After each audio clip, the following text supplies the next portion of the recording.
I will say that I appreciated that episode. And I appreciate you. Thank you. Should we just start then? I was half expecting you to start there. I was 100%. Really I was 100% expecting. Hello. Hello, welcome to Day One Patch Podcast, episode 318. I'm your host, Ryan Johnson. We got Tim Spence. Now the timing's all ruined. Why? Timing of what? The intro. timing. The comedic timing is all off. Yeah. What comedic timing? I'm not actually even sure. What's going We're all on? comedic masters. Oh.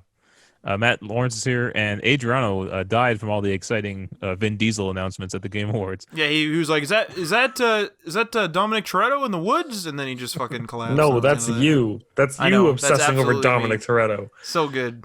That was your Cinturage name, Matt. Oh, that was horrible. I had to go up and tell that person my Cinturage name. They're like, "What's your name in this?" So there was this thing. I don't know if it still happens where. In Canada, we have Cineplex. That's our like big theater up here, or at least in Ontario, in our area. And Cineplex is like our big theater chain. And there was a thing where you could, I don't know exactly what it was, but it was some sort of beneficial thing where you could, the people you saw movies with the most, you could get like, I don't know, bonus scene points or something, which is like their point system for the listener. And there you could be in like a Cinturage where it's like if Ryan and I are in the same Cinturage and we constantly go see movies together and we're always like hitting our scene card or whatever, there's certain benefits of going together. And we thought that the usernames, the names on the account, had to be, like, you could just make them up. So people started doing, I forget who did it, but someone did a movie character. I put Han Solo. You did Han Solo, and I did Dominic Toretto, and it was super embarrassing. I guess, like, it was brand new, and there was something wrong, or I don't know exactly what happened. But the person had to know, they're like, what's your name under the Cinturage? And I'm like, Dominic Toretto? up at the counter, and now there's no counters, luckily, so I would just tell the machine that in confidence. Yeah, but that's like, I didn't know what you were saying at first. You kept saying like Cinturage is like super fast, and I was like, sorry, Gesundheit, I guess. I don't know. At least Dominic Toretto is like an actual name, and not like Han Solo. Like if I went up to a person at the counter, and they were like, "What's your Cinturage name, by the way?" and I'd be like, Han Solo. They'd be like. That's dumb. That's dumb. But now there's only like two. Now there's only like two counters of people. So hopefully the machine would just hear you whisper. Actually, it reminds me of I heard this story. They give you the astronauts at NASA give each other like nicknames, but like it's like naturally that your nicknames just kind of comes up, right? This one guy showed up apparently one time, and he said, "I really like Star Wars, so can I be Skywalker?" And he tried to choose his own nickname amongst the NASA astronauts. Oh, it's lame. You don't get Skywalker. I mean, come on. Why? Because you're claiming it for your day in space? No, it's too good of a nickname that no one person deserves it. Well, one day the chosen one will show up. I would not want my nickname to be Skywalker. Really? Of all things, no. But for space? No, as an astronaut, space isn't the sky. You know what's weird is it's all the sky. No. If somebody, what's weird about the word Skywalker is like so commonly used as one word now. Not that it would be used commonly otherwise, but like I don't even think of it being potentially two separate words. Yeah. It's just like a sound that I recognize. Yep. There's lots of words like that they're just so instated in your brain as like a compound word that you don't even think about it. And then when you sit there and you think of the two words like separately, you're like, oh wait, these are actual words. Weird. Like very strange. I'm also aware of the like iron workers being called Skywalkers. Okay. Yeah. Building skyscrapers and stuff. Do they still do that? I don't actually know how skyscrapers are built.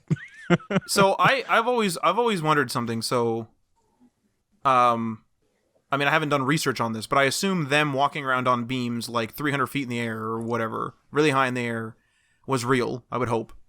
And so, I always thought this is like I trip getting out of my computer chair sometimes. Like, I can't even imagine being like, what do you do first day on the job? You show up and it's like, all right, bud, let's see if you got the stones. And if you don't, you're just dead.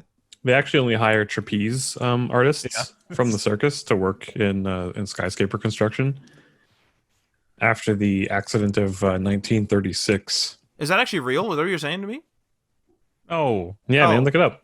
No. See, I don't Yeah, know look it anything about this. All I've seen is those pictures of the people like sitting on a skyscraper like beam miles up eating lunch. So like I That don't wasn't know. a real. That's not a real photo though. That was. Fuck. See. That was pieced together. No, you've ruined my momenthood when I was looking at that in a waiting room once. Momenthood is not a real word. It's a compound world. Welcome that to we're all the removed English Grammar Podcast. to the. God. My name is Ryan Johnson.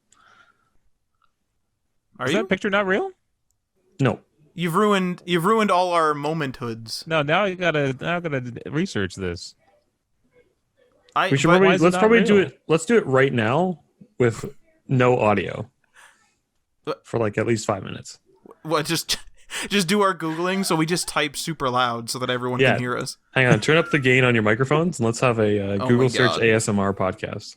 My microphone is the cheaper model. It doesn't have the gain knob. Does it have software gain?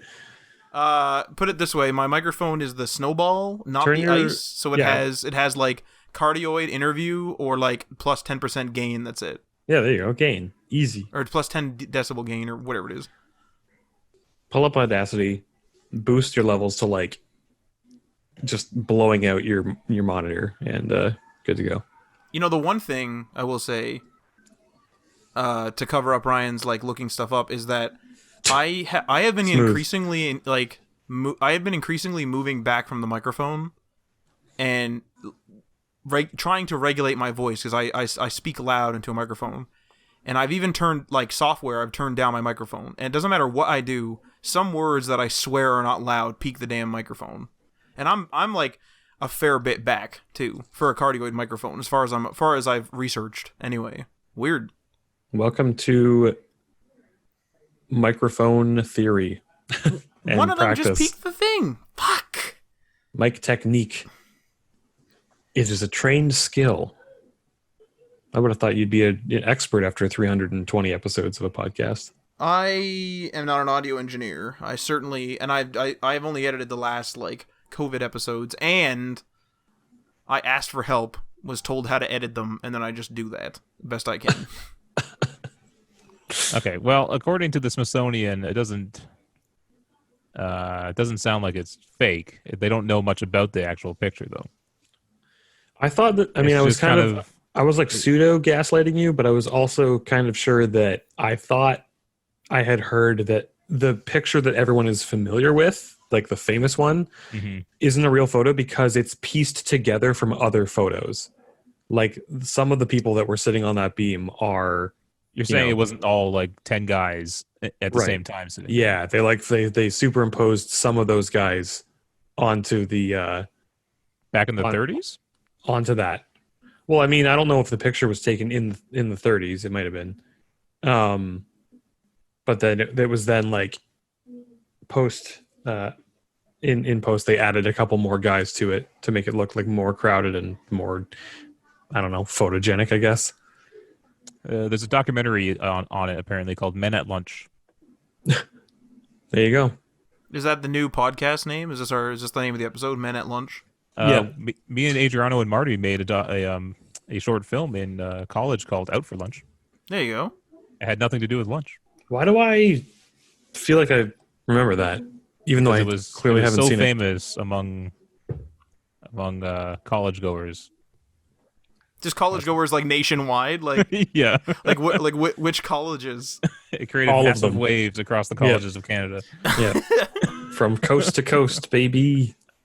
Everybody's we heard won of best short film, so I don't know. I don't know what to tell you. in All the right, whole country. Let's get into the actual podcast here.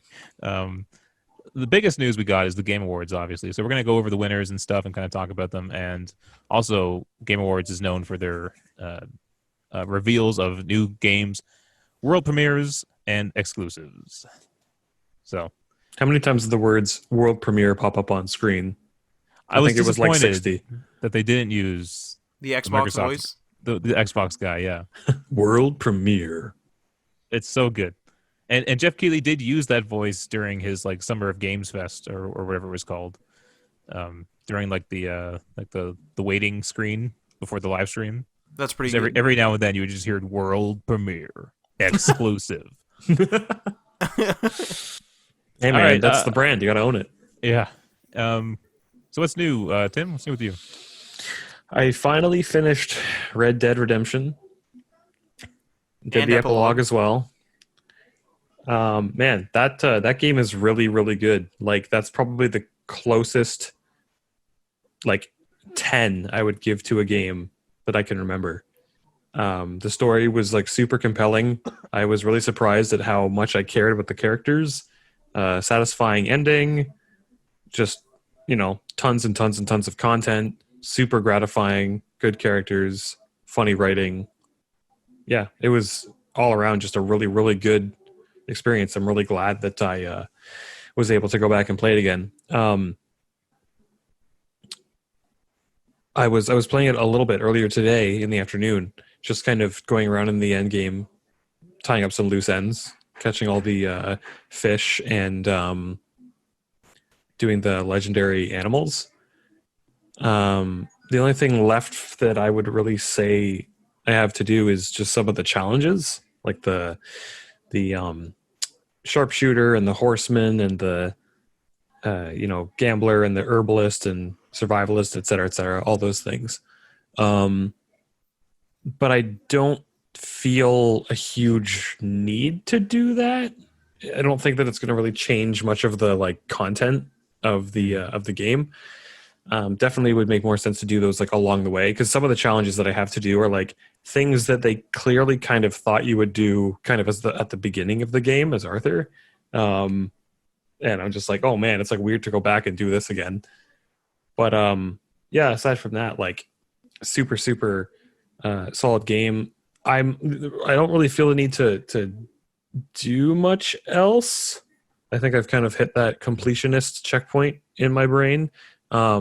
Aside from probably not anytime soon, but I think I would go back and I would try to just do the main story stuff and possibly like different side things that might open up for doing like maximum Dishonor style playthrough, because I went like as honorable as possible as I played through on stream, and it would be interesting to see how the story beats would change in that game if I was just like a total dick and like just murder hobo. Well, just ask Matt. Yeah, I mean, Matt did tell me the way that the game ends if you have the very dishonorable it is horrible inclination, and this is terrible. And it's like, yeah, probably deserved, right? But it would be funny to see it after seeing how things go if you are honorable. And I also kind of wonder if there's a different ending if you're neutral. Because I would imagine most people are probably at all, if not the extreme, probably near the extremes. Might actually have to like Google this and see if there's a third ending. I'm assuming there's only two, but I do wonder. Now, I was going to ask you, Tim, a lot of the decisions, and Ryan as well, because we've all beat it here, but in terms of systems that Rockstar can go to, so this game has a lot of like random encounters, and everything for the most part feels very organic. But one thing I do find not so much jarring as like very gameplay-ish, I guess, is in the stories, there's clearly a decision of good and bad, usually, right? And I was kind of thinking that the next step for Rockstar has to be to blend, well, two things. One of them has to be to blend the decision-making for morality in the story. So like have maybe 4 options or something of what maybe Arthur would say or what Arthur would do, and clearly some of them would be evil, like, oh, I'll just shoot this guy instead or something, right? That would be evil given the context. But it would be awesome to see you say like, oh, you know what, I'm gonna try to sneak around this, and then publicly you have good renown because you snuck around and did that evil thing. Like, I kind of think that there needs to be even things where you're like, I'll try this, and then if it blows up in your face, then you just get bad renown. Now, I know that some people would get annoyed because they would I want to be a good character, but I just think that the organicness, I suppose, of the random encounters and the side missions and the strangers really lends itself to kind of injecting itself into Rockstar stories in the future. I think it'd be really cool to have that. I also think it would be cool, actually, to have this might be crazy, but this might be crazy actually, but I would say that the games need to have an AI controlling the world more than if there is one. I think that the next step is to have these organic encounters be either procedural or whatever, and like very little scripting, and be like super random and super organic. Now that's me talking as a non-game developer. God knows how hard that is. Probably very difficult, if even possible at this point. But I just feel as though like Red Dead Redemption 2 had that organic feel, and I think that would be the best way to sort of play into it, I suppose.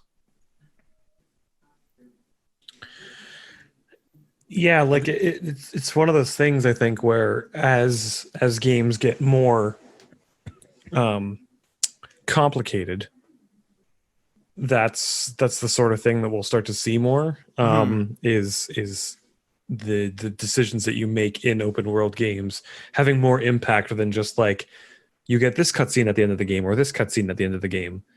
And we were already kind of, I would say, maybe halfway there with games like Mass Effect and Dragon Age and things like that, where the conversations and the relationships that you have with certain characters change how different beats throughout the game's story go. So like, say for example, in this one game, you have this one relationship with one of your companions, and then they have their own goals and they go off and they do some other thing, and they like betray you and they're like, thanks for the help, but I need to do this for me. And then you continue through the main story, and then depending on what your relationship was with that character when they left determines whether at this point in the story or in the main mission or whatever, that there is a point where they can come back if they liked you enough. And then they're like, I just couldn't, I was gone. It was just guilting me that I left you. So I'm back now and I'm going to, see this through the end or whatever. Mm-hmm. But then if you're not good enough friends with them, they don't come back. So that it's like a minor thing that doesn't like really change the story, but it kind of does in the sense that like now the group dynamic is different because they're back again and something like that. So like BioWare, as I would say, it's probably the best one for having that sort of thing, at least from my own personal experience. Most of the like open world games that I play, they tend to have like maybe 2 endings. And just like you mentioned with AI, like as I'm sure that the more that the industry expands and goes into new technologies and things, and maybe we'll get some companies that are willing to take more risks like that and try something a little more groundbreaking, we might see that become, something where there theoretically can be, like maybe 30 different endings, and it all depends on what characters are present and what decisions you've made. And like, not only like the decisions changing like things in the story or cinematics or whatever, but like actually changing how the story goes, like ending up somewhere completely different from another ending because say you this one companion that you had who was like integral to one of the like maybe stories that sort of branches slightly off of your main story, say they die like halfway through the game, now it's going to be like totally different because you won't have their influence for the second half of the game. That sort of thing. I'm sure we'll get to that point eventually, but yeah, it'll be interesting to see.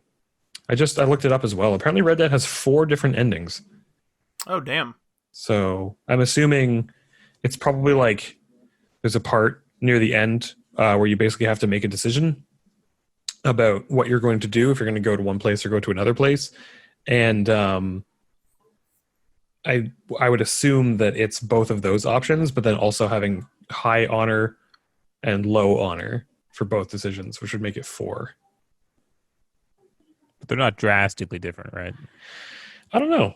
There's a video on YouTube that has all 4 endings. It's all the cinematics for each, and it's an hour long. So if you got an hour to kill and you really like Red Dead, you don't care about story spoilers, that might be the thing to see. But Let me ask you this: do you think it was too long? Do I think the game was too long? Yeah. No, definitely not. I mean, it was as long as it was because I was taking so much time to do all the side stuff and like do every side mission I came across, and I wouldn't fast travel. Like 90% of the time I never fast traveled. So you're riding along the roads and there's those random encounters you can come across, or stranger stories, or, you know, blah, blah, blah, blah, blah, so much stuff. And so all in all, I think it probably took me about 70 hours to get through. Oh, wow. I wish it was, that's not that bad. I wish it was more, to be honest. I wish there was more story. Which is why I kind of want to like play it again with low honor and see what different things open up, because there are optional missions that pop up depending on what your honor is like. So yeah, really interesting to see also how like Arthur's demeanor changes too. I like how the in camp, like I'll just like, not, this isn't a story spoiler, but in camp, from what I've talked to with like Marty and Ryan as well, they were obviously good or neutral, at least not bad anyway. I don't remember, but I experienced a much different demeanor from other people in the camp. I got told off a few times and stuff like that.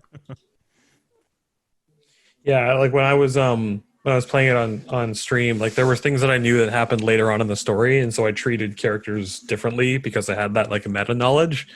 And so like right off the bat, I was just like certain characters, I was just like antagonizing them, and everyone else I was being like greeting them and being kind and stuff.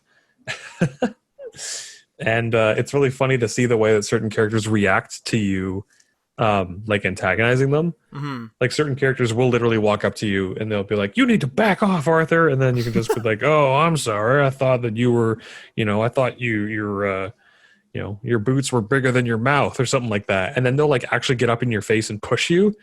And I was like, "Oh shit! Like, are we gonna throw down right in the middle of the camp right now?" But yeah. There was a pretty good. I think I have a clip of it where I don't know. Dutch is chewing me out just because I've been evil in the world. I haven't even done a story mission. Dutch is just chewing me out, and I had to go do something in I believe it was the Ledger, and it was behind his camp, like right behind his tent. So he has like a closed back tent, and like the front's open where he enters, and he's standing at the entrance. He like chews me out, you know, starts telling me off or whatever, and starts telling me things are disgusting that I'm doing or something. Yeah. And so he just like whatever. He gets pissed off with me, and then he leaves. Like he goes back and he goes into his tent, and he's just like, "Arthur, like get the hell out of here, like get out of my sight or something." And then I have to go to the Ledger, so I go back to the Ledger, and I just hear, like, I'm back there for a bit because I'm doing some stuff, and I just hear Dutch from his tent, because he knows I'm still back there, and he's like, "Arthur, get the hell out of here!" yeah, seriously, like I didn't know anything about the story, but I kind of had the feeling like I knew that on like later on in the story he starts making some like weird decisions, and I wasn't really sure how the story was going to go from that point. So when I was playing through it again, like right at the beginning, I was just being a dick to Dutch for really like no reason other than like being like, "Oh, he gets kind of weird later." So like I just walk up to him and I'd be like, he's sitting there at his tent, and then I start to antagonize him, and Arthur's just like, Are you ever going to actually get out there and do anything, Dutch? Or is this all just part of your plan? Or like, he's just like, chews him out about the plan. And then he just like a switch, he just flips and he's like, "What the hell did you say, Arthur?" And he just like gets up and he walks over and he starts pushing me. And I was like, holy shit. Like he was so sensitive about that. And it was really funny to see because I hadn't seen that before when I was playing through on PlayStation. Like I was trying to be like really like goody two shoes to everybody because I didn't know the way the story was going to go, right? Or what decisions characters were going to make. Right. And he just flips. And it's funny because like up until that point in the story, he's just, he's being the leader and Arthur's being the follower, and they have like a good relationship. And then I was just like, let's just see what happens if you're like a dick to him for seemingly no reason. And he just like hates it immediately. It's just, we're just sitting there at that first camp and he just fucking flips. Oh, it's so funny. Matt, what's new with you? So with the impending Fallout 76 Season 3 coming very soon, I am trying to rip through some single player games. So I've already mentioned a couple on the show, of course. So now I'm in the midst of Death Stranding, and I am actually ripping through it. Now, whether I'm close to the end or whatever remains to be seen. But I have a lot more progress than I thought I would, and I'm doing a lot more than I thought I would. So I've reached a point in the game in which like I have highways and I'm helping build crazy like infrastructure so it's easier to go around. The last mission-ish that I did, maybe a mission or two back, I unlocked like Bridges trucks. So I have like trucks now. So I have like trucks and bikes and all kinds of stuff like that. So I can drive around to wherever I need to go. Small like side spoiler, I found Conan O'Brien in a random shelter. And he gave me an otter hat, and then I literally left the shelter and he sent me an email about whether I had worn my otter hat yet. So that was pretty funny. You could totally miss him too. He's kind of in like a weird area. So actually, I wanted to say something about that. So Aaron was telling me, and I had seen this earlier. So as people like as you, the player, and as people online, if you do have the like online connection on or whatever, as you walk through an area, as more and more people walk through it, the grass will go away and it will sort of form a dirt path. What I did not realize that Aaron kind of enlightened me to was that some of the rocks and such would actually start going away as well. So here's something interesting, and this is just, again, a side objective. So I had to make a delivery to this really random spot, and it was a hole in my chiral network area. So I was like, okay, this is really annoying because I'm like, I drive through this part and I start kind of running low on battery at this particular part, and I have no chiral network there. Now I always make it, but like, you know, just in case, it'd be nice not to have a hole in the chiral network type of thing. So I'm like, you know what, I'm going to do this like really short delivery before I do the next story mission. So I do that, and it ends up being Conan O'Brien. But here's the thing. So the landscape around Conan O'Brien's area and around his shelter is like he's down in like sort of a valley of sorts, like a very small thing. So there's like two large peaks, sort of like cliffs around him, and he's sort of at the bottom of this, I don't know, basin, valley, whatever you want to call it. And it's exceptionally rocky, exceptionally rough terrain. Now I will rarely, short of the challenge being sort of lateral, like having to climb up or down, I will often just force my vehicle through it because I know that the vehicle will help me with the extra cargo and stuff. So I just, like, my bike gets all beat to crap because I just send it into the garage later anyway. So I just drove my bike and just brute forced it in there, basically. And I got down in there and I go talk to him, whatever, connect him to the chiral network. And that connects you to the other players. And when I turned around, most of the rocks down to his shelter were gone, and there was almost a perfectly clear path. Oh. And so it was so dramatic. Like I was, because I believed it. Like when Aaron said it, I started noticing a little bit. I was like, oh yeah, a couple of these rocks are flattened and that type of thing. But I never realized that it was that dramatic. Like, I mean, this place was almost virtually all rock, and now it was like virtually like 50% mud. So I could easily get my bike in and out of there, because players obviously were going down there for missions. So yeah, it's super interesting. My favorite part about the game, honestly, is the weirdness. So I've mentioned that last week. Mm-hmm. Favorite part of the game is weirdness, and the thing is that it so there is a gameplay loop, and there is like a lot of side stuff. So like I said, I've been working on building, you know, sort of highways and stuff. And one of the things I did as a side thing was I took a bunch of my resources and I built this section of highway because other players had contributed a bunch, and they had built the majority of the highway in my game, with me only contributing a little bit. But there was this one section that was just not getting built. So I was like, you know what? I have a bunch of resources from the fact that these highways exist. So I'm gonna pay it back, if you will, and I'm gonna build this section or two. I think it was 2 sections of this highway to complete the highway. And I completed the highway, and I was maybe level, like, I don't know, 40 to 50-ish, something like that, as a porter. 40 to 50-ish, something like that. I go do this mission that is a bit of a trek, maybe about a 15 to 25 minute trek, and I have to get off my bike and stuff, so it's a bit of a trek, a bit of like a dangerous slash, like, maybe not dangerous, but like a difficult trek. It's not lots of climbing and lots of rocks and that type of thing. It wasn't like just bumpy as a lot of the terrain is. So it took me like a while. And as I'm doing that, all these likes start piling in, but it started saying like 25 people have used your road and like stuff like that. And that's what I was talking to you guys in the party with. I was like, this is pretty fucking awesome. Like, this game is, you know, older now, PS4 game, and I just built this thing on a whim, and 25 people have already used my road. That's awesome. But this is the real thing.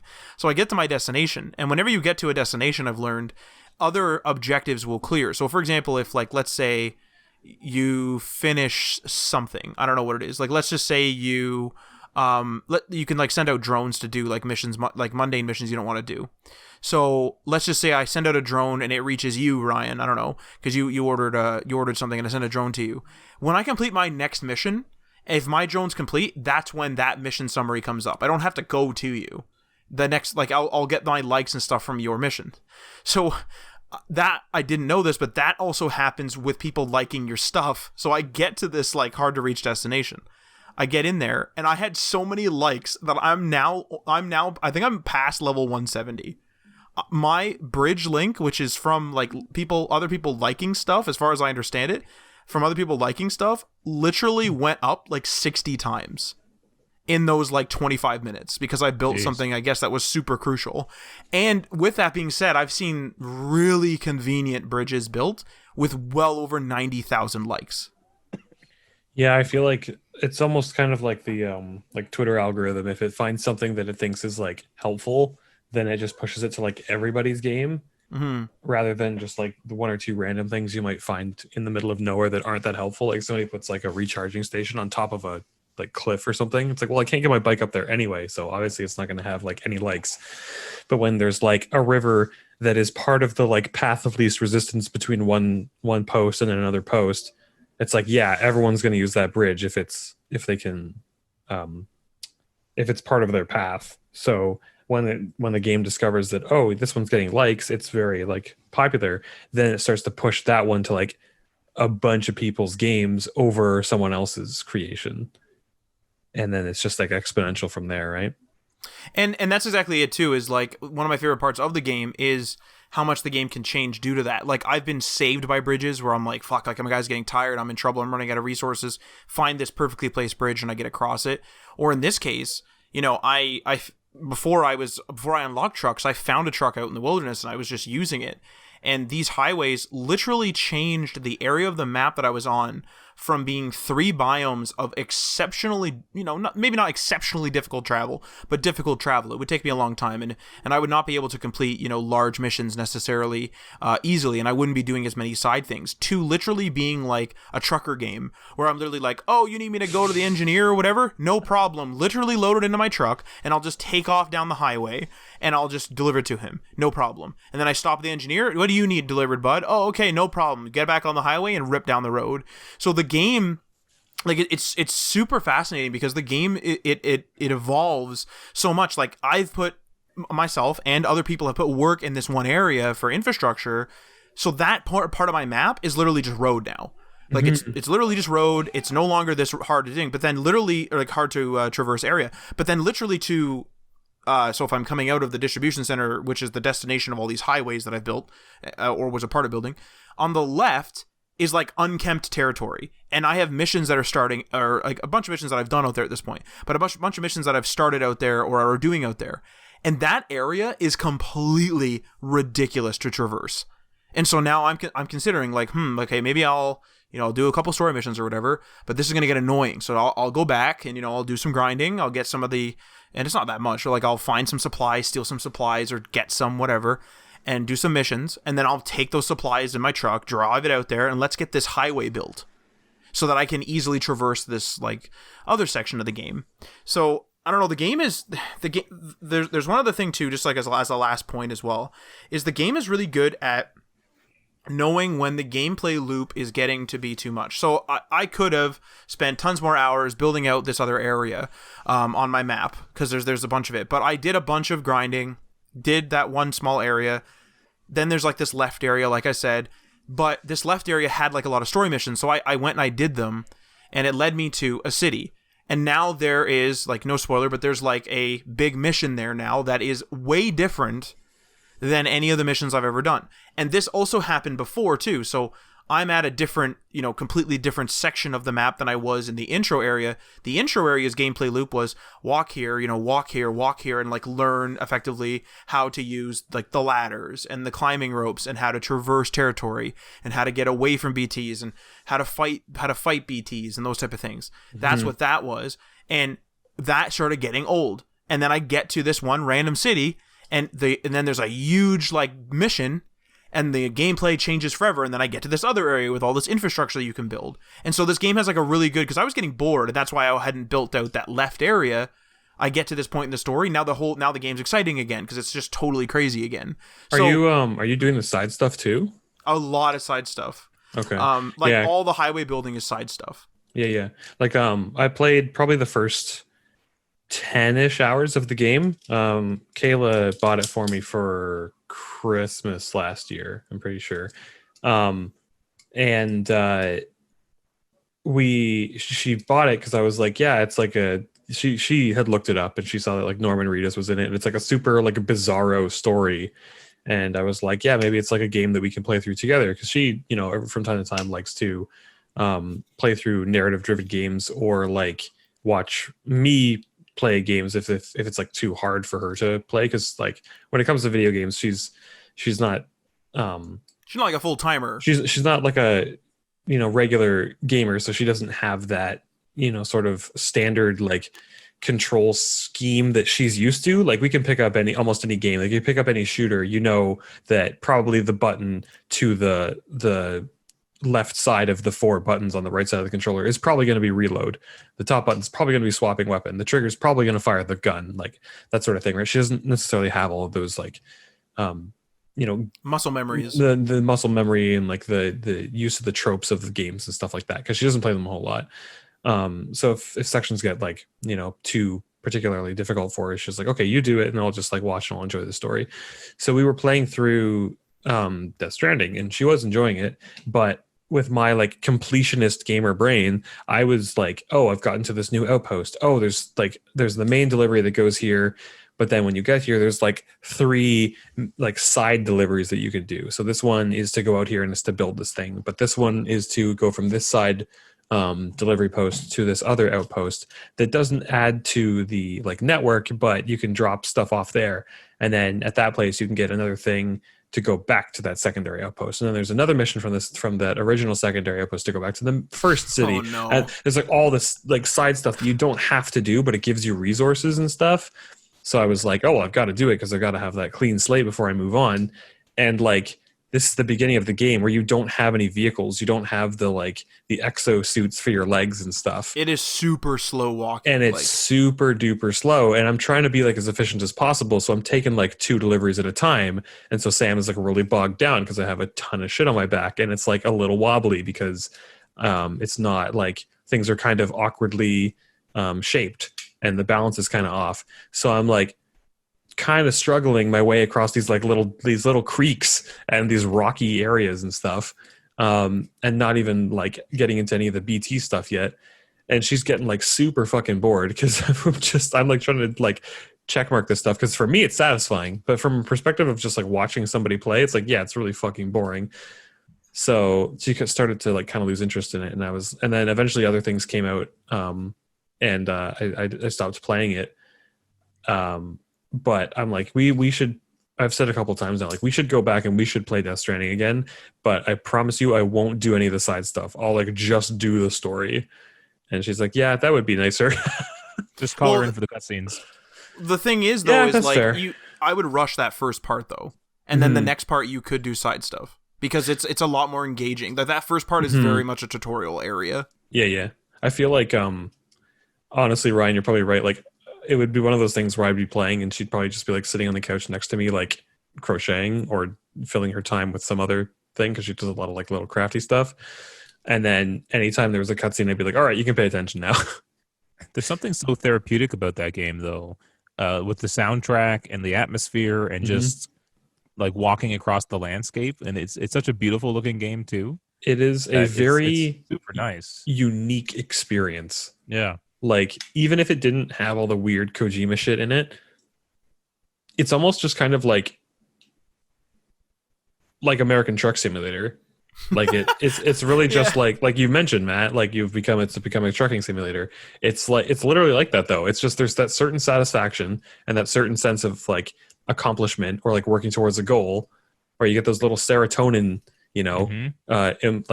injections where you take on a small task and a character like tells you a little blurb about how much it means to them, and then you load it up and you go there, and during the time that you're going there, maybe you're going across like the roads because other players have built that infrastructure. Maybe you're going through just like an open field and you have that like tri-bike, so it's more stable, and there's just like some soft music playing in the background. It's like a big open areas and you can look at the sky and like the sun is shining, or maybe it's a little overcast, and you've like customized your Sam so he's like wearing a color suit that you'll like, and you know, you've got the little baby with you, and it's just chilling because, you know, you're not near BTs and you're not going over like rocky terrain or anything, and it's not stressed out, so it's having a good time. And yeah, it's just a good game to just like sit and vibe to. The BB loves when you go fast in the truck too. Oh yeah, when you're going like, because great. I was hauling ass up a mountain because I had a time limit, and I was also driving away from a bunch of mules, and the baby was just laughing his head off. Like he was just having a great time. I like that they don't just really quick, like I like that they don't gender the baby either. So it's like if you see it as a little girl, then it's your little girl. And if you see it as a little boy, then it's your little boy. And you just get to go on this like journey with your little friend. With your BB. Yeah, your little BB. For myself, I have been playing AC Valhalla. I'm trying to complete it before the Christmas break, which Christmas break starts next week. So you said, oh, you're going to say now. No. Starts right now. Shit. I think looking out on the map and stuff and how much I've cleared, I think I'm like 75% done. So I think it's obtainable. Time to just do the main missions, bud. Sounds doable. I mean, that's kind of all there is. Okay, well, there you go. Is main missions. Or you mean in general? Yeah, kind of in general. There are side things to do, and there are side quests that branch off into larger things, but it's really just a lot of main missions. Interesting. Yeah, it's not as, it doesn't feel as heavy as AC Odyssey felt with the amount that you were able to do in that game. So 75% of the way through the game, what's your overall impression of it then? Oh, fantastic! What a fantastic game! As good as Odyssey? Better? No, I think Odyssey is my favorite just because of my affinity for kind of ancient Greek culture and aesthetics. Sure. And stuff like that. But it's definitely close. I wasn't expecting that, and so I'm very much surprised. And I know a lot of people make fun of like Assassin's Creed and Ubisoft for all their games kind of being similar, and it's kind of like the Call of Duty of action adventure games, right? Mm-hmm. So yeah. But I've been enjoying the heck out of it. I don't always need all my games to be a Last of Us. You know, sometimes you just want that kind of popcorn game that you really enjoy, and that's what that is for me. Yeah, for sure. And then Cyberpunk is obviously the big game right now, and I have mostly been downloading the game and the updates, and so I have yet to play that game. I am currently downloading an update for it right now. Oh yeah, you downloaded the game, tried to boot it up last night. After days and days of downloading, an update comes out right as you or an update shows up on your screen right as you open it. So then you can't play. You got you could, but you didn't want to. You want to wait for the updates. That's fair enough. And now another update came out. Yeah, so I've been downloading this thing and its updates for like maybe 4 days. So, my God, Jesus. And here I am sitting thinking, oh, when should I call the other provider company to come and install my gigabit internet? What's good about this, though, is that with all the reports of the bugginess, they are releasing patches and stuff. So I'll get a slightly better version when I finally get around to playing it. And it's good that the patches are coming out quick, too. Yeah, I was saying that to Matt earlier. I was like, this was the same experience I had when I played Fallout New Vegas. Like when it first came out, it was a super buggy mess. It came out I think in like September, but I didn't get it until Christmas, so I didn't play till December. So it had months of time for Bethesda to like send out patches and stuff. And it was a 360 version as well, so it's the version that they cared about. And so when I played it, it was totally fine. Like it was an absolute like positive experience. I didn't have any game breaking glitches or bugs or anything. The only thing that I ever came across was like when the random like enemy mobs would spawn like underground or like stuck in a rock or something. But that's like whatever. It's like, okay, it's one mob and then you just walk away. But I remember specifically like specifically Matt saying, "Oh, that game sucks. Like it's nowhere near as good as Fallout 3 because it's a glitchy, buggy mess and it's terrible and blah blah blah." And I was just sitting there going, "Like this game is fucking awesome. Like it's it's one of the best games I've ever played, and to this day, it's still in like my top 5 games." Actually, I remember the first time I ever played that game was when I came over to your place, Matt, and we were playing it on your computer, and that was like one of the first times that we had ever hung out. I came over and we played Fallout New Vegas, and it's the same thing with Cyberpunk, right? Like I'm not getting it right away. I'm not going to say that I knew that it was going to be like a messy launch, because to be honest, I didn't really think that would happen. But I guess I had too much faith in CD Projekt Red, thinking that they could do no wrong. When we played it, sorry to interrupt, but like when we played it, was it buggy then? Not that I remember, but then again, I don't think I played it that long. I remember the file was already in, wherever the place that the gun, not the gun runners, but like the Freeside? silver. Yeah, you were in Freeside, and you were just like, yeah, like it's a new Fallout game, like boot it up, see what you think. And I just remember going into like, what's the family called that sells the energy weapons? Silver something. Well, it's the Silver Rush Casino, and then it's the Guerra Hands. That's a total random name. I don't know if that's right at all. Silver Rush? That was the first thing that came to my mind. I don't even know what that's from. Are you thinking of Gamora's on the Strip? There's the Gamora's on the Strip, but there's a Silver Rush Casino in Freeside.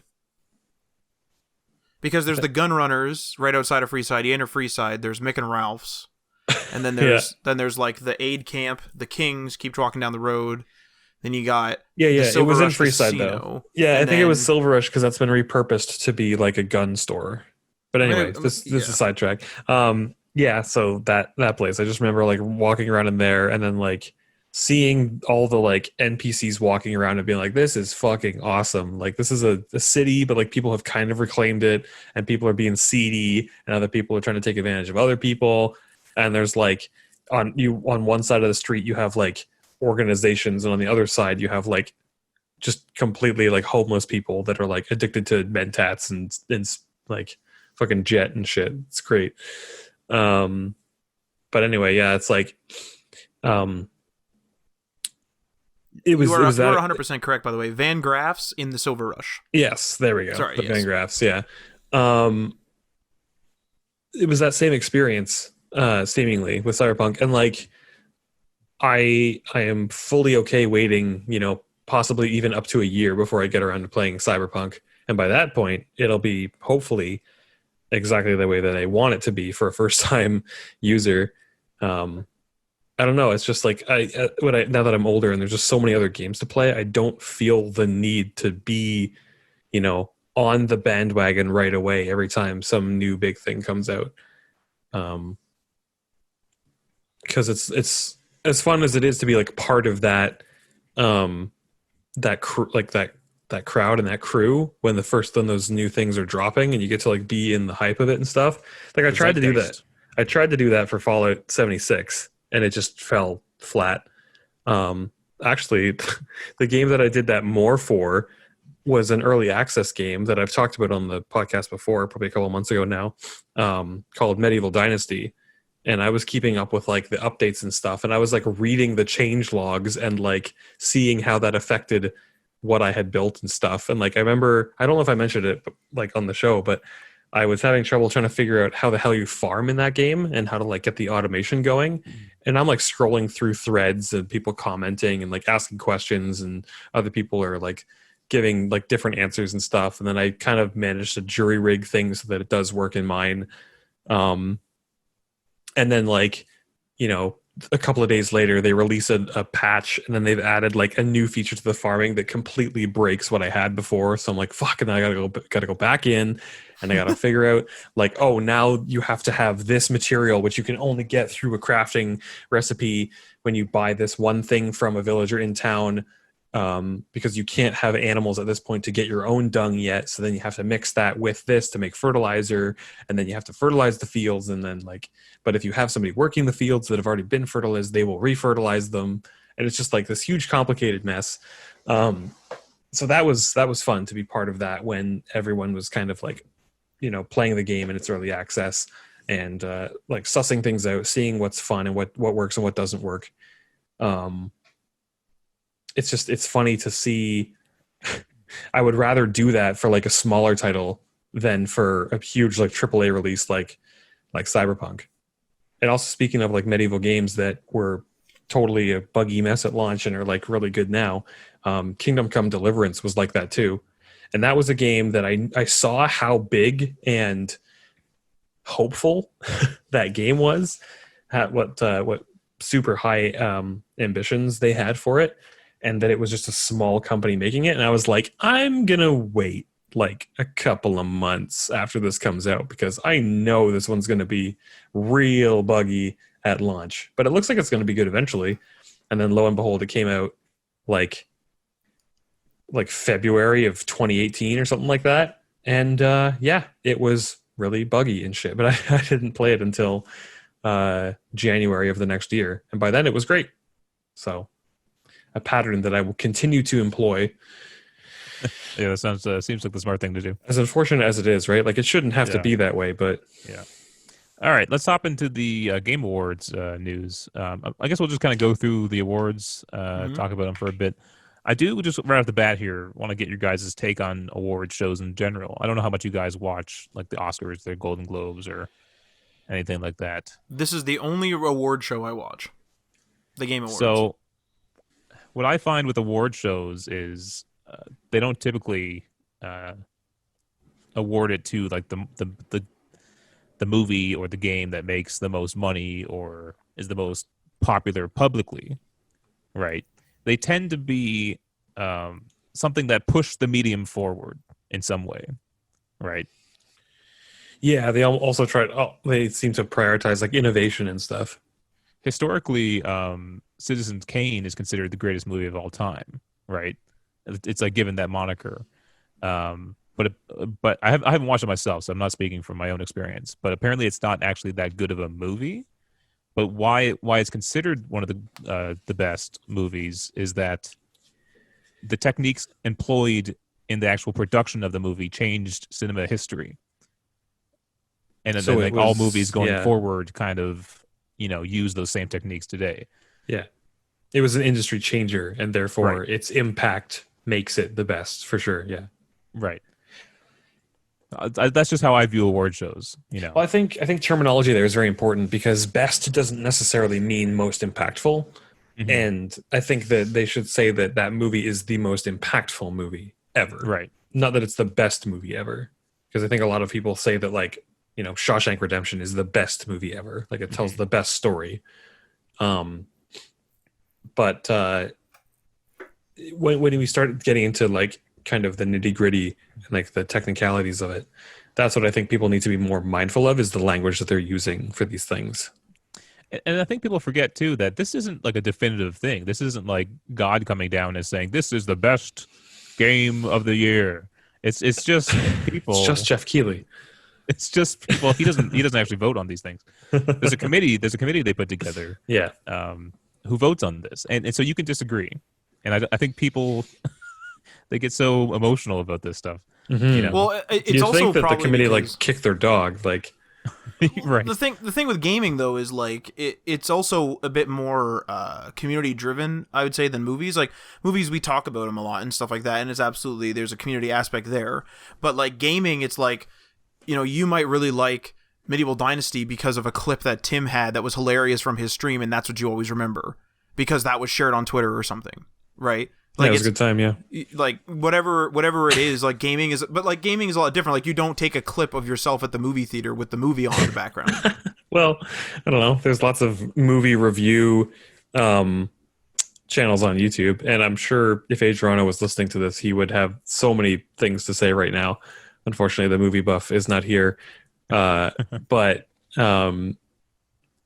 you are right in that gaming communities are more intrinsic to the product that a game can be versus a movie, right? You're not going to sell a movie based on 7 million people are going to watch this movie. But you can sell a game on 7 million people are playing this game at any given time. Right. Yes. So and you can even almost turn the users into the product depending on how you present your product and your game, right? But that's an interesting distinction to make, of course. The thing about games is that I think it's more so nowadays than it ever was, is that you almost can't have a game release that doesn't have a community around it anymore. Like, it's just not possible. Even if the game developers don't want it to be that way, they want it to just be purely a single player experience. I think it's impossible to avoid that in some way or another, there's going to be a sense of community around it. Photo modes are an attestament to that. Yeah, exactly. Like I was going to say, even for example, like sharing things on social media, like with the PlayStation and the Xbox having dedicated share buttons or like create buttons, that whole idea of using the game as a means to communicate with other people, even if you don't speak the same language, it's just, photos are universal, right? You can post a photo to PlayStation network or on Twitter or whatever, and somebody in Russia could see that picture and be like, hey, that's a great picture, or I love that moment in this game, or yeah, that's an awesome fucking clip with the Barrett 50 cal. I'm gonna like that post, right? So it is a medium like no others, and I think it would be silly to think that that's ever going to change, or not change, but go backwards. Just with the involvement of the internet in all of gaming now, like it's just so different to movies that it almost can't even be compared anymore. Mm-hmm. So, kind of the point I was getting at too with this is that there was a lot of controversy around The Last of Us Part 2 when it came out. There was a lot of angry. I don't even know if they were fans or not, and I know they're a minority because if you look at a lot of polling and stuff, people do love The Last of Us Part 2, right? But there was some hullabaloo on online about it, and I just wanted to note that all these other games on Game of the Year are fantastic games, right? And I think the reason why The Last of Us Part 2 won is because of its overall achievements. If you look at that game, it looks fantastic. The acting is incredible. The graphics are amazing. The gameplay is good. It's like a solid game all around. And I think that's kind of why. And the story is like telling like a deeper story than any of the other games, even though things like Ghost of Tsushima has a really kind of interesting story. Well, the thing is too with people that hate games like that though too. Anything that's like big, like not even just The Last of Us 2, like anything big. Some people I find think that they're more interesting because they don't like something that a lot of other people do. Yeah, it's a weird phenomenon. It's contrarianism. Yeah, it's like me personally. I'm not that big of a fan of The Last of Us, but like I'm saying it on a podcast, but I'm not going on Twitter and like blasting them and stuff like that. Like I acknowledge, from what little I've seen of Last of Us Part 2, that it probably is deserving of Game of the Year. At least it's definitely deserving of the nomination. And I just know that it's not for me. That's it. That's it. Right. And I'll have conversations with you guys about it, but not screaming about it on Twitter. Right. Yeah, I was kind of the same mind, to be honest. Like before I had played the first one even, and Kayla had, and to be fair, she doesn't play a lot of games, but she has played a fair number. And, The Last of Us is her favorite series of all time. Like, she loves the story, she loves the characters, the world, everything. And I was like, I don't have to play it because I'm not that big into it, and blah, blah, blah. And, like, I'm sure it's good, but, I have other things that I would rather play. And when I eventually got around to finally playing it, I was like, yeah, like, this is a dope game. And then the second one came out, and I was excited for it because it was another game that Kayla and I could play through together. And it was a world that we were both invested in. And while the story of the second one did not go the way that I thought it was necessarily going to, it still told a good story. And like mechanically, it was a great game.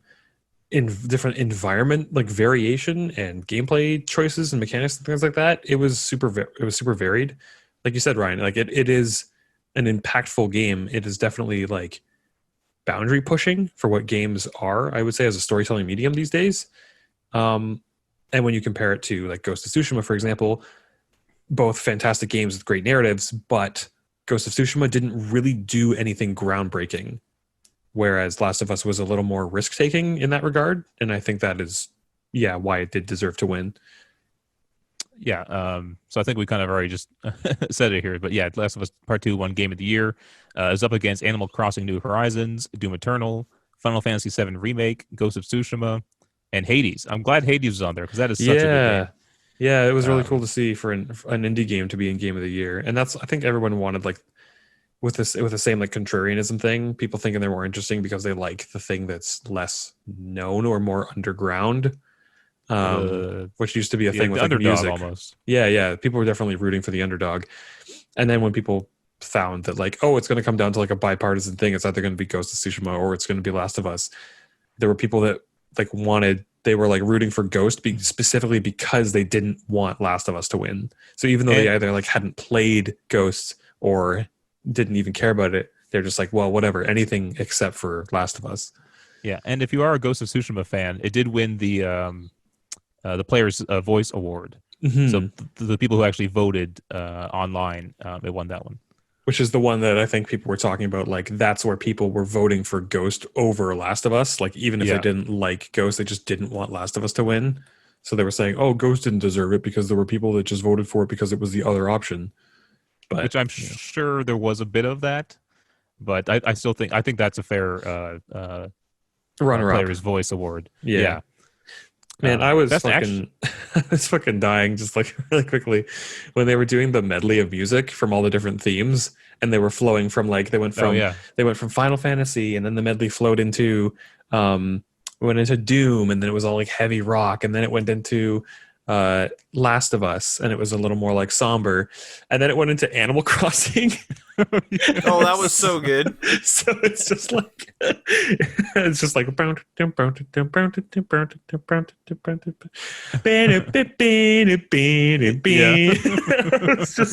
burst out laughing because it was just so blatantly different from like Cyberpunk to, you know, Final Fantasy to Doom Eternal to Last of Us to Animal Crossing to Ghost of Tsushima. Like I feel like that could have been assembled a little bit better, but that's just me.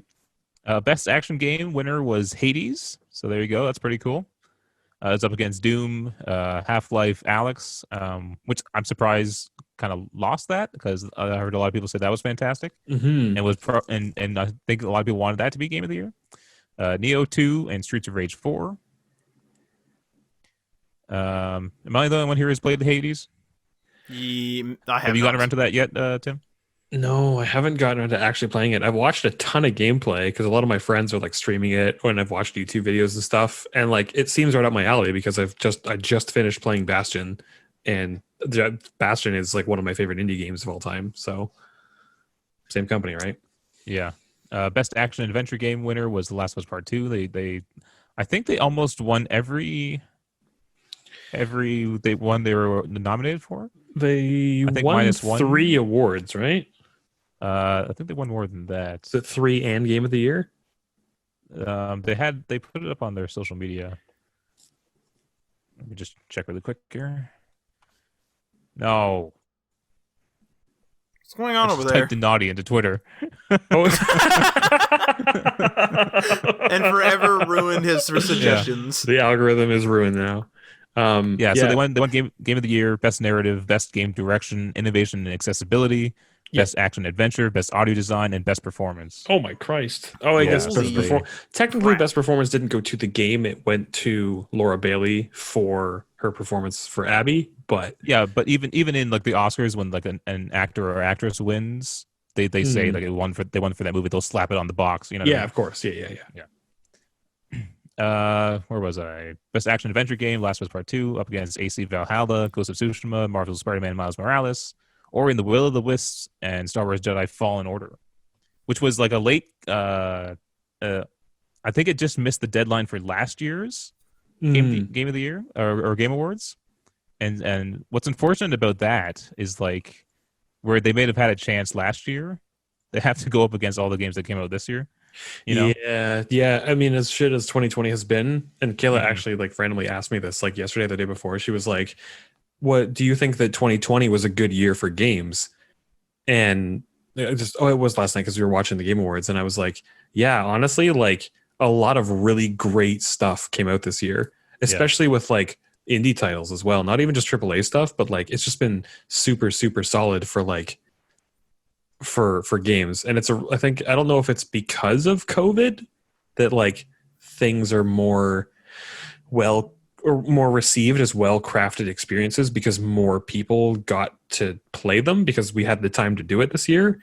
But I think even if that wasn't the case, standalone, I think a lot of really, it was just a solid year for games. Like I think the last time that I was this pleased with the lineup from a year of games was probably like that infamous 2007.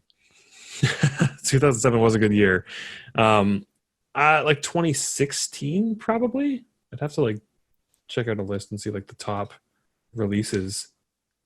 This next one here I think was a no-brainer. Best art direction was Ghost of Tsushima. That is just a gorgeous game, especially with that photo mode. Like that's there. I don't think there's any contest. Yeah. Although Ori and the Will of the Wisp, though, I mean, that is a nice looking game too. It is really, really nice. I love the style all of the it. nominees are nice looking. To be fair, for sure. But Tsushima and Ori the Will of the Wisp, there's something just more artful about it, I guess. It's a more like almost a mystical experience. Super realism or something. You know what I would say is that I've never played Ori, but I've seen, and I've hardly seen any of it, but I've seen most of these other games that are the nominations, and I'd say Ghost of Tsushima uses its art direction more. Like photo mode notwithstanding, it's very artsy in even how it's presented in cinematics. Right. You know what I mean? So it like, right. I hesitate to say it's a crutch because it's not like the game itself is bad, but it like one of the pillars of that game is art direction. It's just not like a good game that has good art, and it uses the art direction. It's part of it's intentionally part of the experience, right? Like there's heavy influence in not only like the narrative or not only the like the cinematics and the direction of photography that you could even say that's a thing now in video games in that game, but also the narrative. Like there's such heavy influence from like classic Japanese cinema in that game, with like the side stories and even Jin's story himself about becoming the ghost. It's like, I mean, there's a reason that there's even a cinematic mode in that game called Kurosawa mode after the famous director, right? Like, that's a good point. Actually. It's almost meant to be a movie, you know? Like if they made a live action movie about Ghost of Tsushima, I would not be surprised at all. Like at the same time, you almost don't even need it though, because the game itself is already kind of a movie. But yeah, it's insanely well done. Like when I was playing it on stream, like it was every 15 minutes I was going, this game has no right looking as good as it does. Like it's just one of the most beautiful games I've ever seen. And this is one of the one that The Last of Us actually lost in. Oh yeah. Yeah, I'm just going to kind of blast through these ones because I want to get on to the actual game announcements too. Not that these aren't we value all these winners here. Well, they had a whole award show about them. To be fair, yeah. Although I do wish the awards did focus more on the awards. It just kind of seems like an E3 with awards slapped on. Yeah, honestly, when Jeff Keighley, that certain section where he was just like blasting through like who won what. Yeah, it was like, oh, this isn't the point of this anymore, is it? And I get it too, because it's like this Game Awards, they need money obviously to operate it and to run it every year, and they need viewers to get advertisers, you know, and the people view or come to view it to see game announcements, not necessarily the awards. You know what it is too though is I think this is a perfect time for anyone that had a game that was supposed to come out during holiday season and could not launch during that period. This is a perfect time for them to have another showing. Yeah. Okay, I'm just going to run through these really quick then. Best audio design winners. Oh, sorry. Were you going to say something? No, I said do it. Go. Oh, okay. Best audio design winner, Last of Us Part 2. Best community support winner, Fall Guys. They're having quite a year, hey? I knew it would. Oliver on Twitter, their community manager, like single-handedly won that award himself. Content Creator of the Year winner, Valkyrie. I think she's one of the few I actually know. I mean, being involved in Twitch, I was familiar with these people. I know Amanda Pierce pretty well because I follow IGN pretty closely. I know Nick Merckx from Fortnite a lot. Same with Tim the Tatman. I've only heard Tim the Tatman recently, actually, myself. Oh, really? Yeah, and then Valkyrie, I think, has always kind of been in the sphere too. Yeah, she's always been up there for sure. Yeah. Best debut game winner, Phasmophobia. I think I voted for this even though I didn't know any of these games, and that was the one I knew, so I voted for that one. Best esports event winner, League of Legends World Championship 2020. Best esports game winner, League of Legends. I think those were announced in the pre-show. Yeah, I was going to say, I didn't see the first maybe 20 minutes of the show. Yeah. And there's a lot of this stuff. I was like, oh, okay. I'm learning it as you're telling me right now because I didn't see it. Best esports host winner. I do not know how to pronounce any of that. Yeah. I'll spell it. The first name is EEFJE. There's a nickname, and then the last name is DEPOORTERE. Just so we don't butcher it, just Google that if you want to know. Best esports player winner, Hio Su. Also, Showmaker.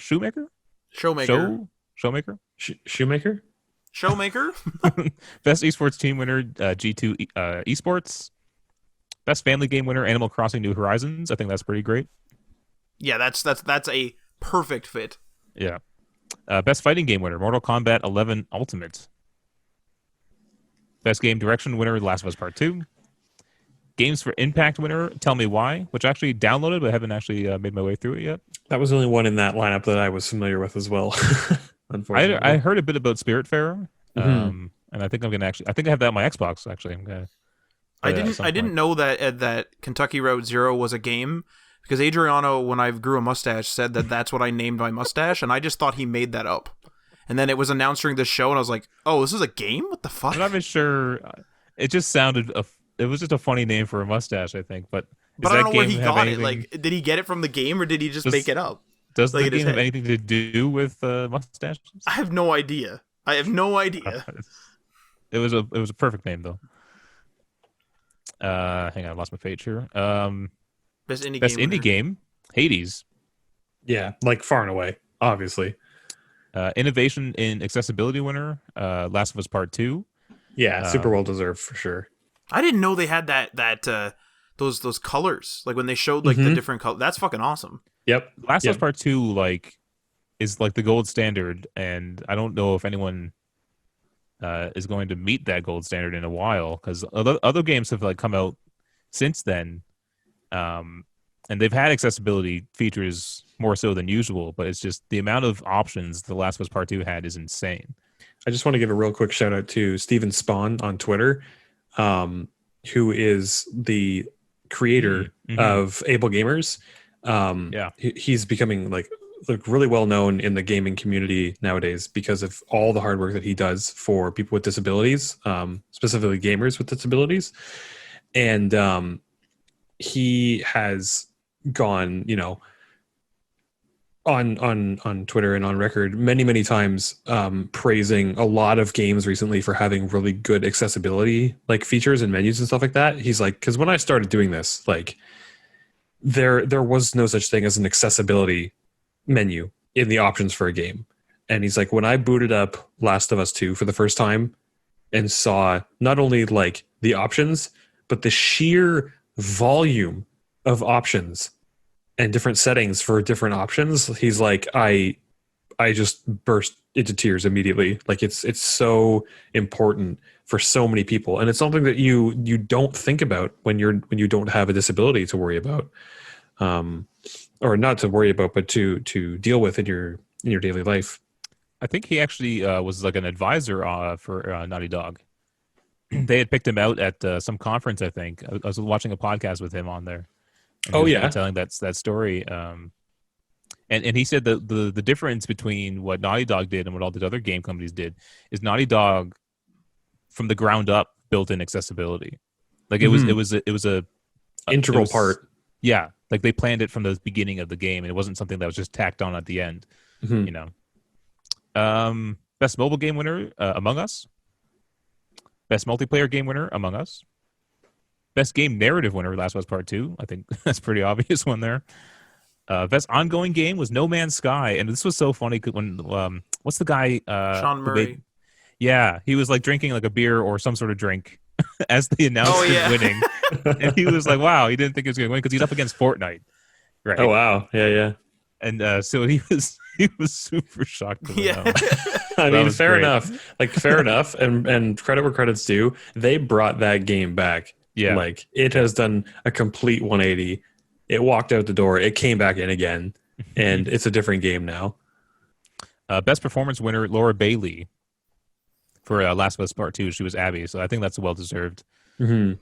For sure. Up against her very close friend, Ashley Johnson. I know. For Ellie. That's going to suck, but I mean, I'm sure they're happy for each other. Oh, of course, yeah.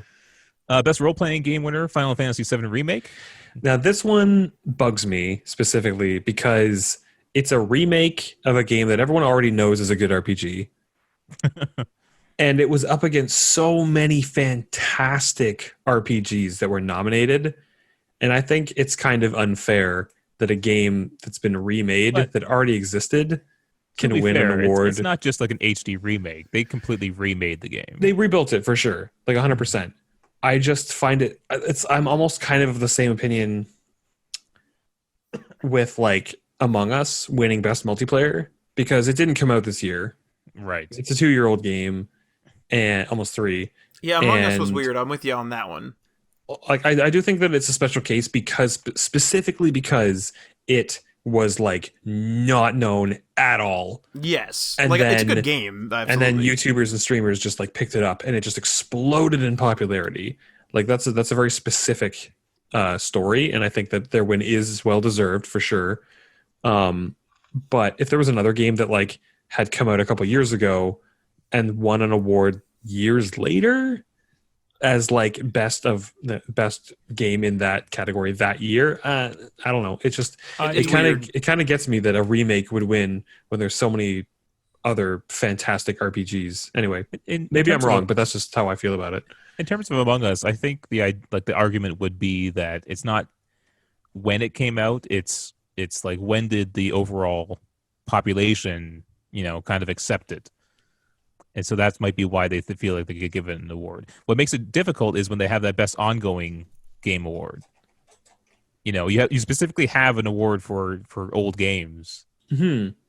That I think should be like the niche case in which you have those games come back. I don't think that should apply to the other awards.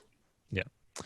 Best score and music winner, Final Fantasy VII Remake. So this was another one where Last of Us did not take it home.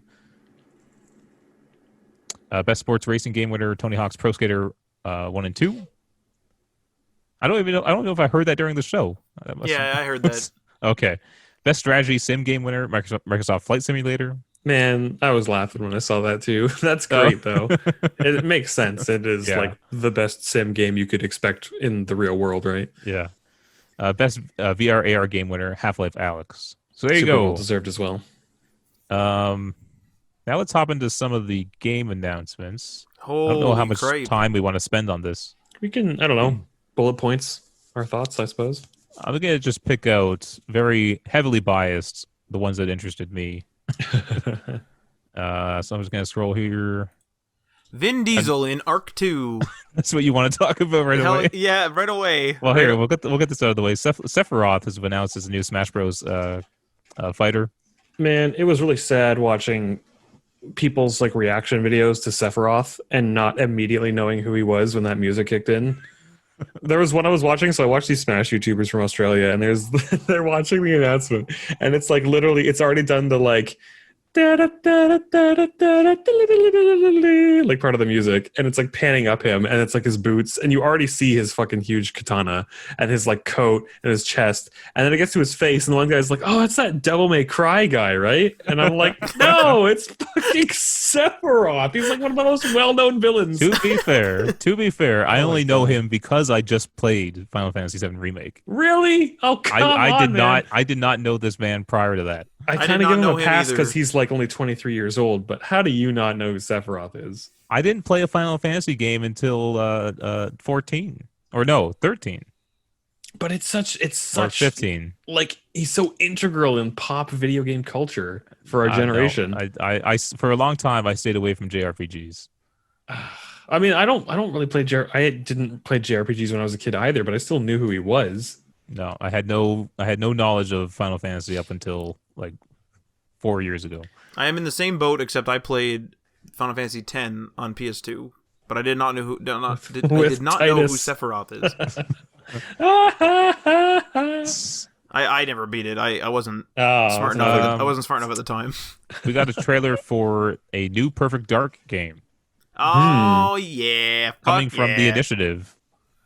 Now, I've heard of Perfect Dark. Again, another thing I'm not too familiar with. Perfect Dark, come on! It's the N64 generation. Now it's like now it's a come on, Ryan. What the? It was on N64. Oh my god! I'm going to drive over to your house and I'm going to slap you. I did not own an N64. Good well, sir. The first one was on N64. And it was most famous, at least in my circle, because I never played the single player. It was most famous for the multiplayer, which was just like a shooter. On N64? On N64, it was like a split screen, whatever shooter. Okay. Yeah, split screen shooter. Made by Rareware. It came out after GoldenEye. It was super similar to GoldenEye game multiplayer. And then the second one is Perfect Dark Zero, which is on 360. Now I know that some people don't like that one. That was after Rare was I thoroughly enjoyed that game though. I fucking loved it because I thought it showed off the 360 quite well with water physics and stuff like that.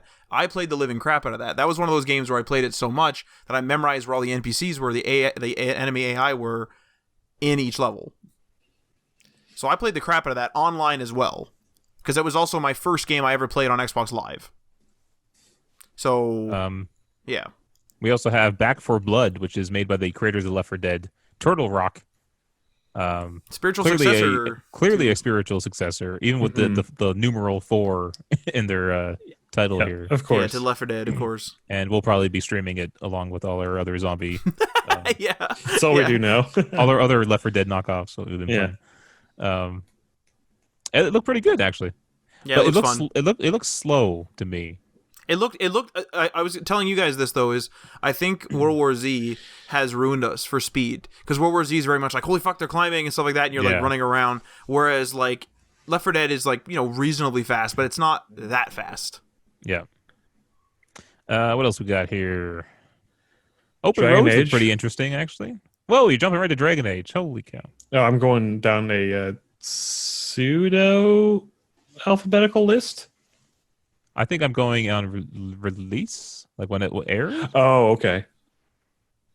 Open Roads, actually, I think Matt, you'd probably hate a game like this, but this interested me. I ain't playing Open Roads. Who were they said there were two known actors, Caitlin Dever and who the heck was the other one? I don't know. Anyway. Road 96 is like similar-ish, and I'm actually interested in that one. Like kind of similar-ish, like same vibe. Disco Elysium Final Cut was announced, which was like best in show last year. Yeah. Actually, I think you picked that up for me, Tim. And I think I gave that to you for your birthday this year. And that's actually nothing about it. In my I knew it was a detective game. I did not know that it was open world, actually. So that is in my, like, after Death Stranding list, actually. I want to boot that up. And then, they actually told us we were getting a Dragon Age 4 teaser at the Game Awards. It was super short. Yeah, I mean, what do you expect? Fucking BioWare, man. And it kind of didn't look like didn't look like Dragon Age. It looked very interesting. And what's that guy's name? You played 2, right, Tim? Yeah, I played 2. Is that guy in 2? No, I don't think that guy's in 2. The narrator? Yeah. Yeah, of course he is. He's in all of them. Varric. Oh, no. The guy that showed at the end, the elf. Oh, no, he wasn't in 2.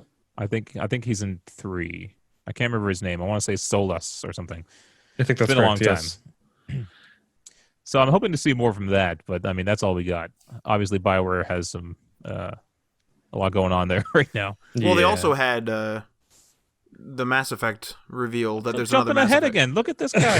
Well, we're talking about BioWare. It makes sense. It makes sense because I was going to say... I'm going on the show order. No, hang on a minute here. The reason why I said that was because with BioWare, what's sad is that we have Anthem, which was like eagerly anticipated and whatever, and now we're just getting cinematic trailers of stuff that I believe they've been working on for years.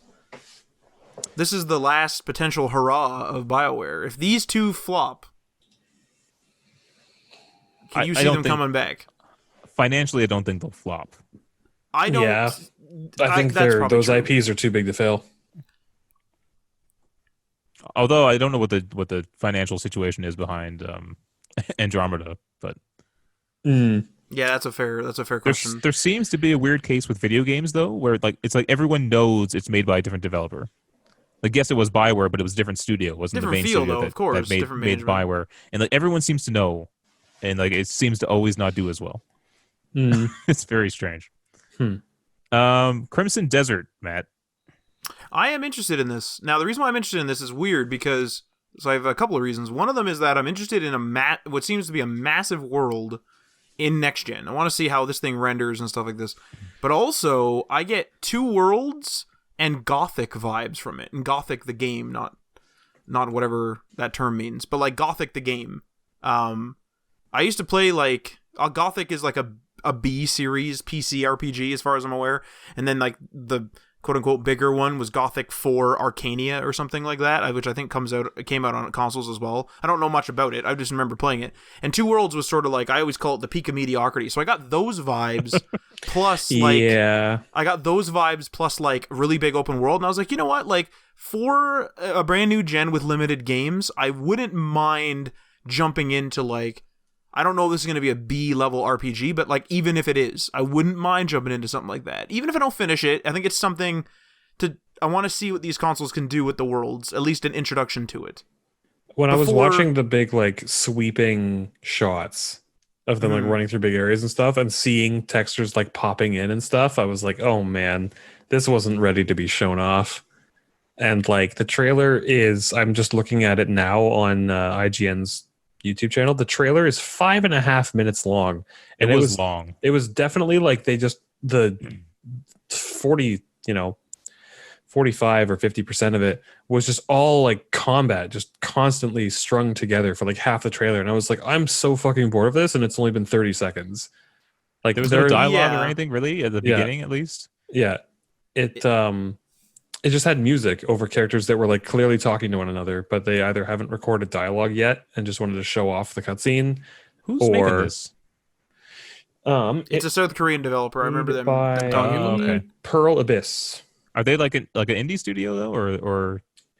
I would assume like this trailer feels very indie to me, but it looks visually it looks pretty good. Visually it looks really nice, but I'm afraid it's going to be one of those games where they focused on what it looks like and not how it plays / is written. And yeah, it's a pass for me. It looks not done. Well, I would, because I mean it's not out yet. But the thing is too is for me, like I wouldn't mind jumping into something.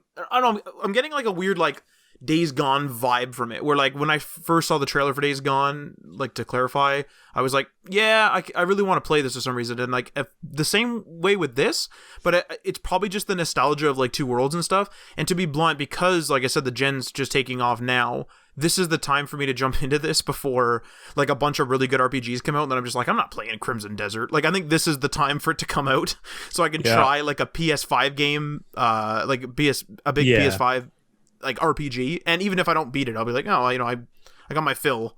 I wouldn't mind trying it.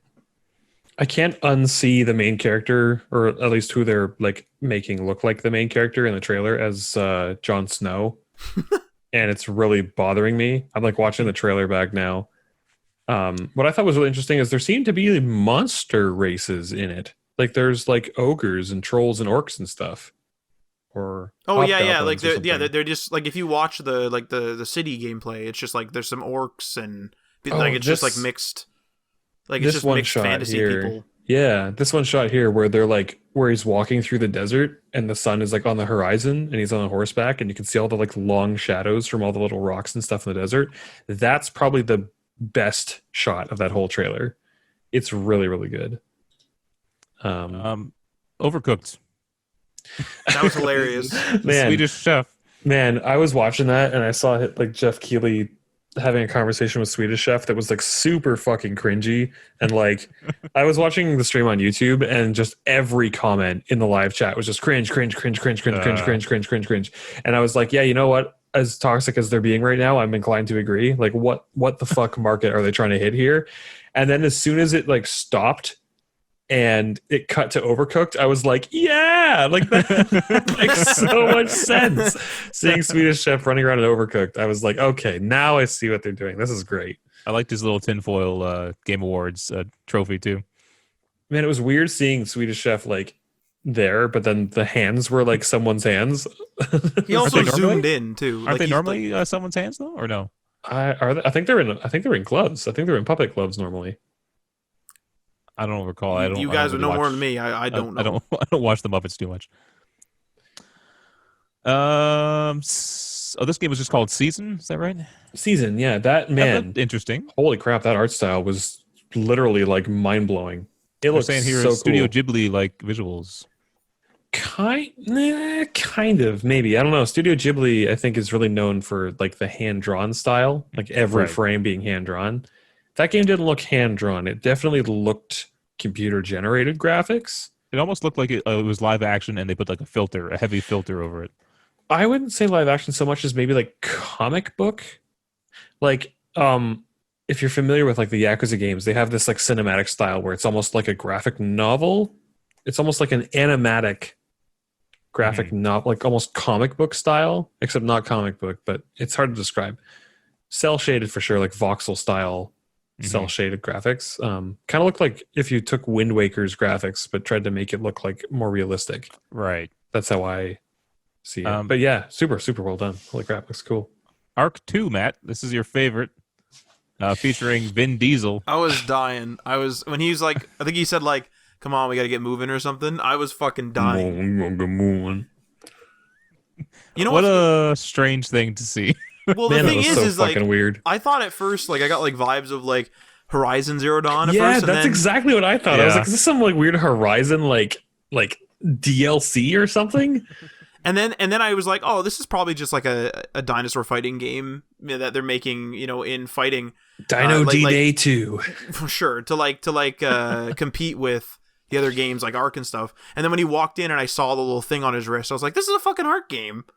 And then they got Ark the animated series, and I'm like, what the? How fucking big is Ark? Like I said that to everybody. I was like, how fucking big is this game? Like I've played this game a few times.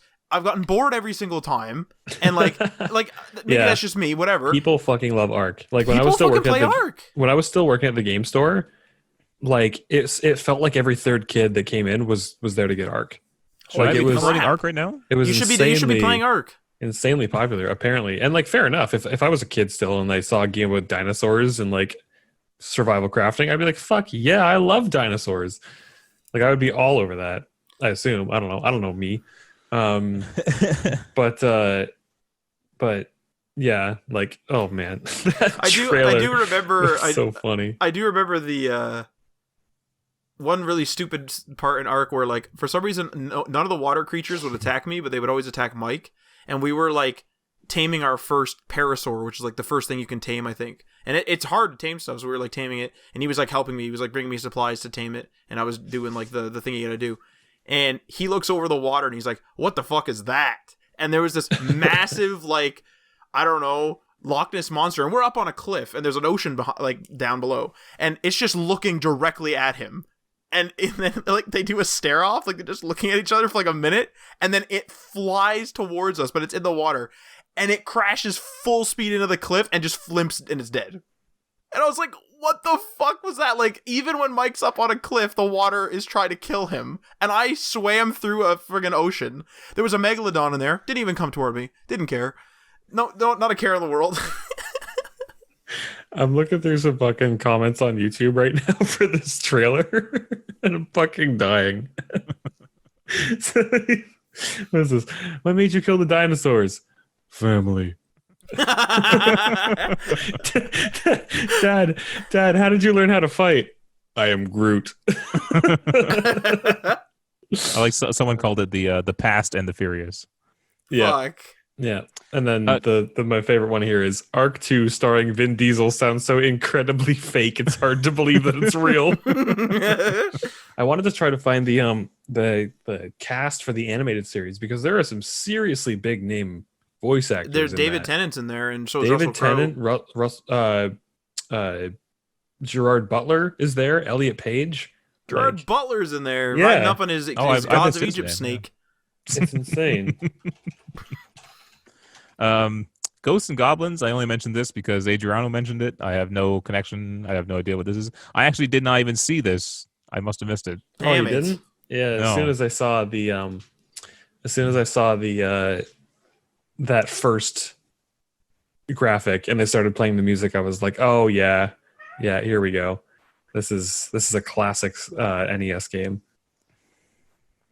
It Takes Two. That was something. That actually looks. Oh yeah.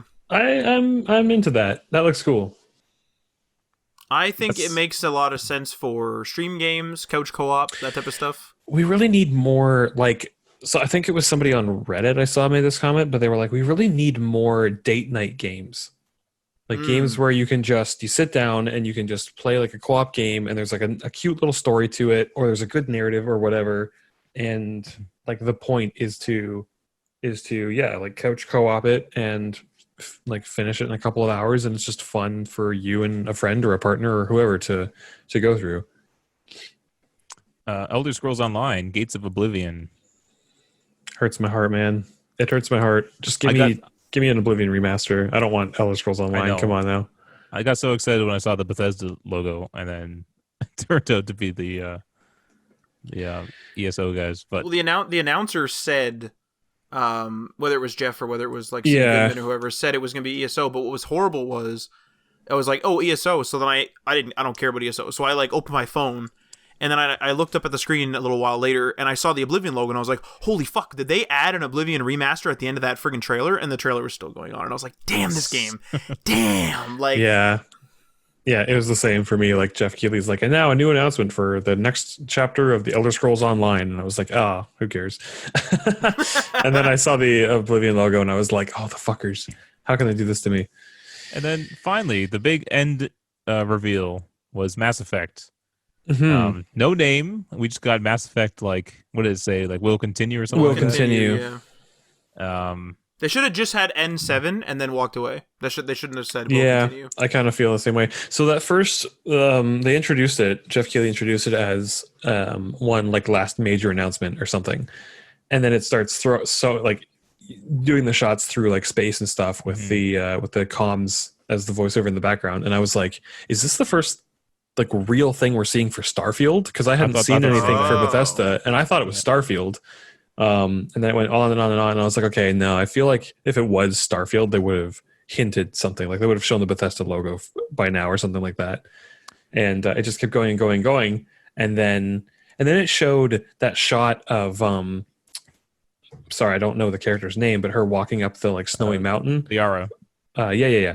We believe it's Liara. Liara, as an older lady now, walking up that mountain, and it almost looked like it was from a 2D perspective. And then I thought that was gameplay, and I was like, what the fuck is this? And then the next shot was again cinematic, and it was from Liara like bending over, grabbing the piece of shrapnel or whatever it was. At piece of N7 like armor, I think. Yeah, broken N7 armor, and wipes it off, and I was like, oh, okay, it's Mass Effect. And I was like, Liara looked old to you? Yeah. If you look at the very brief side of her where she turns her head a little bit to the side, and you can see it under the hood. She's got those age wrinkles, those creases around the mouth and nose and stuff. Like crow's feet? For your mouth, sure, whatever that's called. Smile lines. Oh yeah, she's got like feet for your mouth. She's got the but smile lines. But the thing is, though, Asari lived like 1,000 years.